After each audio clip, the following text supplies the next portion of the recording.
Hello everyone, welcome to Drishti Judiciary's latest initiative, the Law MCQs program. Practice questions covering legal current affairs, general knowledge, and previous year questions. Let's begin today's session. The first question is, Section 207 of the Indian Contract Act deals with revocation of agency, termination of sub-agent's authority, principal's responsibility for agent's acts, or agent's duty to communicate with the principal. भारतीय अनुबंध अधिनियम की धारा 207 किससे संबंधित है? Agency का निरसन, उप एजेंट के अधिकार की समाप्ति, एजेंट के कार्यों के लिए प्रिंसिपल की जिम्मेदारी या एजेंट का प्रिंसिपल के साथ संवाद करने का कर्तव्य। The correct answer is option A, revocation of agency. इसका सही उत्तर है ऑप्शन ए, एजेंसी का निरसन। Recently, Supreme Court in the case of Thankamma George versus Lily Thomas and another observed that there would be an implied revocation of power of attorney granted to the agent if the act of principal choosing to act for himself is known to an agent and third person. Section 207 of the Indian Contract Act 1872 deals with revocation of agency. हाल ही में सर्वोच्च न्यायालय ने थंकम्मा George बनाम lily Thomas एवं अन्य के मामले में यह टिप्पणी की है कि यदि प्रिंसिपल द्वारा स्वयं कार्य करने के बारे में एजेंट और तीसरे व्यक्ति को पता चल जाए तो एजेंट को दी गई पावर ऑफ अटॉर्नी निरस्त मानी जाएगी। भारतीय संविधान अधिनियम 1872 की धारा 207 एजेंसी के निरसन से संबंधित है। Next question is, which section of the code of civil procedure deals with affidavits? Section 19, section 26, section 30 और सेक्शन 139। सिविल प्रक्रिया संहिता की कौन सी धारा हलफनामे से संबंधित है? धारा 19, धारा 26, धारा 30 या धारा 139?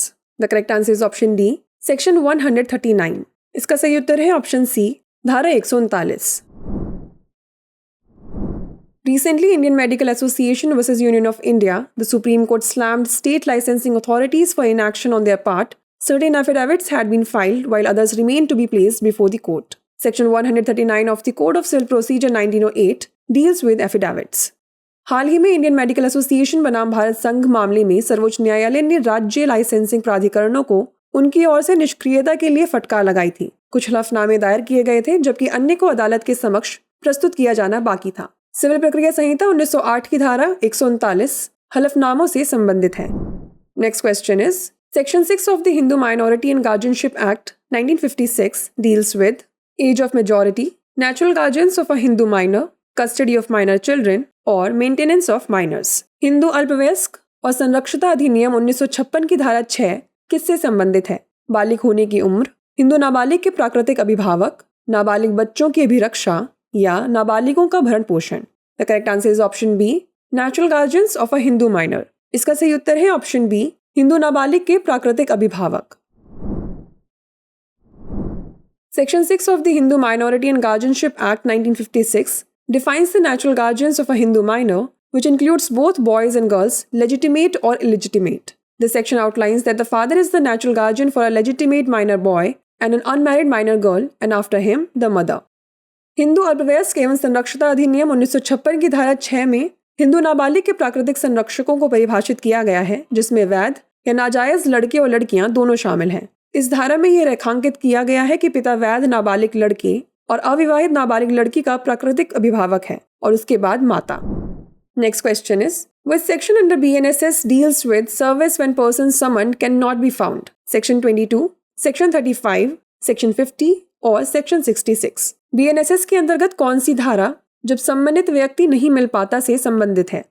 धारा 22, धारा 35, धारा 50 या धारा 66? The correct answer is option D, section 66। इसका सही उत्तर है ऑप्शन डी, धारा 66। Section 66 of the BNSS deals with service when persons summoned cannot be found. If the person summoned cannot be found with due diligence, the summons may be served by leaving a copy out of duplicate copy with an adult family member residing with them. The person receiving the summons must sign a receipt on the back of the other copy if requested by the serving officer. BNSS की धारा 66 उस आदेश से संबंधित है जब समन किया गया व्यक्ति नहीं मिलता। यदि समन किए गए व्यक्ति को उचित तत्परता के साथ नहीं पाया जा सकता तो समन आदेश डुप्लीकेट कॉपी में से एक कॉपी उनके साथ रहने वाले किसी वयस्क परिवार के सदस्य के पास छोड़कर की जा सकती है। यदि आदेश करने वाले अधिकारी द्वारा अनुरोध किया जाता है तो समन प्राप्त करने वाले व्यक्ति को दूसरी कॉपी के पीछे रसीद पर हस्ताक्षर करना चाहिए।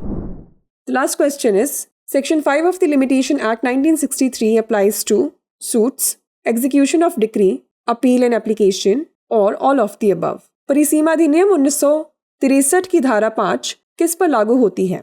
मुकदमा, डिक्री का निष्पादन, अपील और आवेदन या उपयुक्त सभी। The correct answer is option C, appeal and application. इसका सही उत्तर है ऑप्शन सी, अपील और आवेदन। Section 5 of the Limitation Act 1963 applies to the extension of the prescribed period of limitation for any appeal or application. An application under Section 5 is filed under the provisions of Order 7, Rule 6 of the Code of Civil Procedure 1908. परिसीमा अधिनियम 1963 की धारा 5 किसी appeal या आवेदन के लिए निर्धारित परिसीमा अवधि के विस्तार पर लागू होती है। धारा 5 के अंतर्गत आवेदन सिविल प्रक्रिया संहिता 1908 के आदेश 7 नियम 6 के प्रावधानों के अंतर्गत दायर किया जाता है। Before we wrap up, here's a question for you. For hearing any reference under Article 143 of the Constitution of India, the minimum number of judges of the Supreme Court who are to sit for the purpose shall be 3, 5, 7 or 11. Bharat के संविधान के अनुच्छेद 143 के तहत किसी संदर्भ की सुनवाई के लिए सर्वोच्च न्यायालय के न्यायाधीशों की न्यूनतम संख्या डैश होगी, 3, 5, 7 या 11। इसका उत्तर हमें कमेंट सेक्शन में जरूर भेजिएगा।